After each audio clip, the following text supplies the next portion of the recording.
This tea I'm going to share with you has really helped me, and I'm going to share with you the number one ingredient. Are you ready?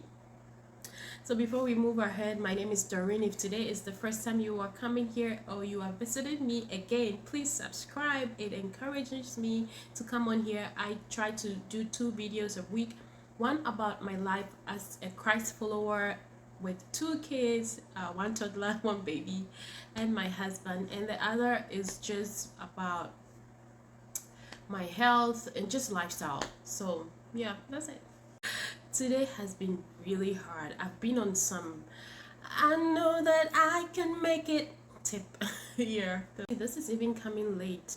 You probably see this video on Tuesday or whenever, but I just decided to still come on and share something with you. This tea, you're going to know the ingredients real soon. Be patient. Has really helped me, and I decided to pull it out today because I didn't start off the day that well. Anyway, I want to tell you number one, the ingredient. Simplify your life so it works for you. Girl, how old are you? You've gone through life. I mean, you've come too far to still be thinking that the world has to be your standard. No, girl. But it all depends on the core, like your source or what it means to you. And for me, that's where I even got the name of this channel. Philippians 4 verse 8 says, "Finally, brothers and sisters, whatever is true, whatever is noble, whatever is right, whatever is pure, whatever is lovely, whatever is admirable, if anything is excellent or praiseworthy, think about such things." Sometimes we can just be so into the things of this world, and I'm not saying, you can see my Facebook, that I am not I am not laid back either, but sometimes we just have to get a hold of ourselves and say, what does God really want me to be doing right now? Yes, it's good to pursue great things and to be an excellent person, but our main focus, our main aim is Christ, to point all the hands or all the eyes onto Christ. And sometimes when we are feeling so burdened, we are feeling so worn out, we feel like, man, I don't have peace, then it's a sign that whatever that we are into or whatever that we are doing, it's not really from God. Hey, I'm not saying you will not feel tired if you are doing things that please God. You remember the men in the Bible, they were in prison. Some of them were worn out and they wanted to give up. Some of them went through depression. But what I'm saying is that if you focus on God, you will make room to receive refreshment from God. And this is the tea, one of the ingredients of the tea that I want to share with you today. And just to add on that, in doing this, you have to know where Christ is our standard, but around you, you have to know where your things come from. Right now, we are on social media, and you don't necessarily have to cut off people, but you have to know what you are going to get from who, so that you don't always go around thinking, I don't have support or whatever. There's so much support for you. If there's no support for you, hey girl, come come, I got you. But there's so much support out there in your local church, in your cell groups, in your home groups, and you should lean on those. You should know what I do is that, and it's not that I'm looking down on people or I'm writing people off, but I know what I'm going to get from who. If I go on Facebook, I know, oh, this person, you know me, you know that Doreen, you know that I'm not going to get fashion, or if I want the best fragrance, Doreen is not the right person to ask. That is what I'm trying to say. I know that if I am down and I need something sound to let me up, I know who I'm going to get that from. And you have to start building that. You have to start knowing that. So it even helps, people that people have named Tazik. It even helps with that. So you don't let those people get to you, because this person, I know she's just gonna judge me wrongly and put me down. So you already know what they are going to be for you or in your life,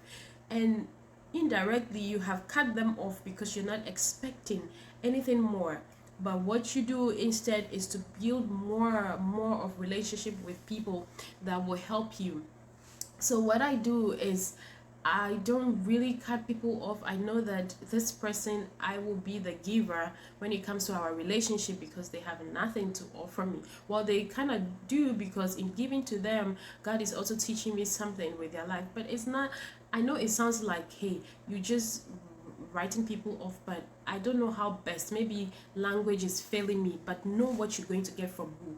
I know that when I go on Facebook, there are people who come and all they do is show us their clothes. Like, there are people who post pictures every day, and every day they wear different clothing. So Monday to Friday, we see a picture of them every each day, and each day, I'm actually talking about me, because I used to, it's gonna be long, but I can give you countless examples. Like, let me get personal, because I can pick on myself. I don't want to pick on you. But I've faced situations, even with this channel, there have been times where I want to, do be really broadly, because I want more viewers, or I want more people to notice my work or something.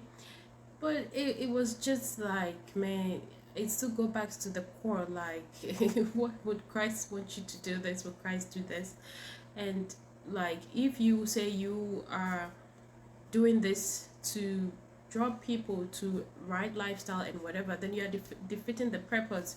If now you want to, and I'm not saying, depending on who you are, I'm not saying this thing is wrong, but your kids need you and all that, and you are wasting time to put makeup and all that just because you wanted to get viewers or something. There's a time for everything. There will be a time where I'll get time to do whatever, and all these are just some examples. There's been days where, even in this homemaking, I will end up on a blog or on a video about a homemaker that I want to learn from them, and they have all this complicated routine that I can relate to. Maybe one day I'll be that homemaker, but right now I'm not.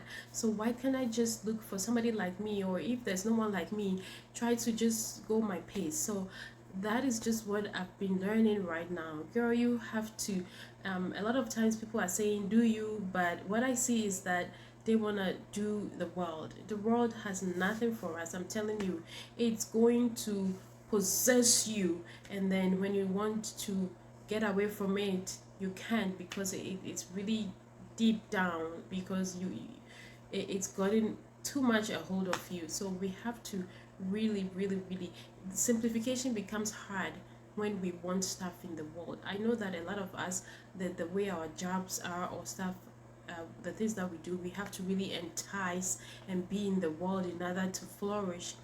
And I pray that God gives you wisdom around that.